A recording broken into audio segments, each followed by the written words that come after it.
கேது பகவான் சிம்ம ராசியில் அமர்ந்திருக்கிறார். சூரியன், சுக்கிரன், செவ்வாய் ஆகியோர் மகர ராசியில் அமர்ந்திருக்கின்றனர். மகரத்தில் செவ்வாய் உச்சமடைந்துள்ளது.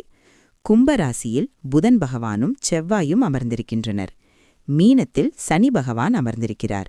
அந்த வகையில் இந்த பிப்ரவரி மாதத்தில் கும்பராசிக்காரர்களுக்கு கிடைக்கும் பலன்கள் குறித்து பார்க்கலாம். கும்பராசிக்காரர்களுக்கு உங்கள் ராசியிலேயே புதன், ராகு பகவான் இருக்கின்றனர். மாதத்தின் 2ஆம் பகுதியில் சூரியனும் வந்து அமர்கிறார். செவ்வாய் பகவான் பிப்ரவரி 21ஆம் தேதி வருகிறார். புதனும் ராகுவும் ராசியில் இருக்கும்போது தொழில் ரீதியாக பெரிதாக ஏதாவது செய்ய வேண்டும் என்கிற தசாதிக்கும் எண்ணம் ஏற்படும்.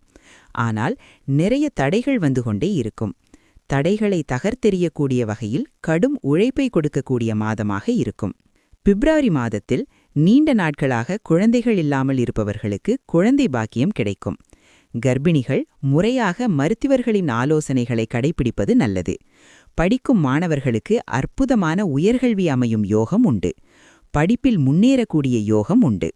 புதிதாக படிப்பில் சேர வேண்டும் என்று முயற்சிப்பவர்களுக்கு கடைசி வரை சீட்டு கிடைக்குமாய் கிடைக்காதா என்கிற நெருக்கடிக்கு நடுவில் சேரும் நிலை ஏற்படும். படிப்பில் நிறைய தடைகள் இருக்கும்.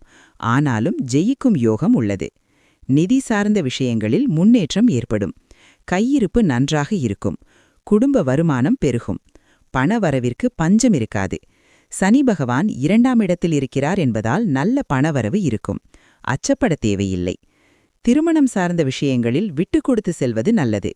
ராசியில் ராகு, 7இல் கேது இருக்கின்றனர். வாழ்க்கை துணைக்கும் உங்களுக்கும் கருத்து வேறுபாடுகள் ஏற்படுவதற்கான சூழல் ஏற்படும். குடும்பத்தில் சில சலசலப்புகள் வரும். கணவன் மனைவிக்கிடையே 3ஆம் நபர்களால் பிரச்சனை வரலாம். ஆனாலும் கணவன் மனைவி இருவரும் விட்டு கொடுக்காமல் இணக்கமாக செல்வது நல்லது. நிறைய முதலீடுகளை செய்து மகிழ்வீர்கள்.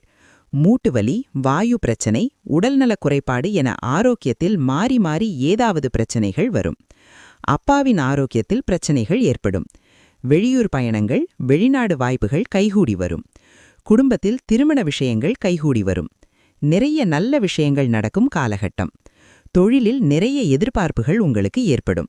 இந்த மாதத்தில் அதிர்ஷ்டங்கள் பெருக முருகபெருமானை வழிபாடு செய்வது ஏற்றத்தை கொடுக்கும். எல்லாவிதமான நன்மைகளை பெறும் மாதமாக இருக்கும்.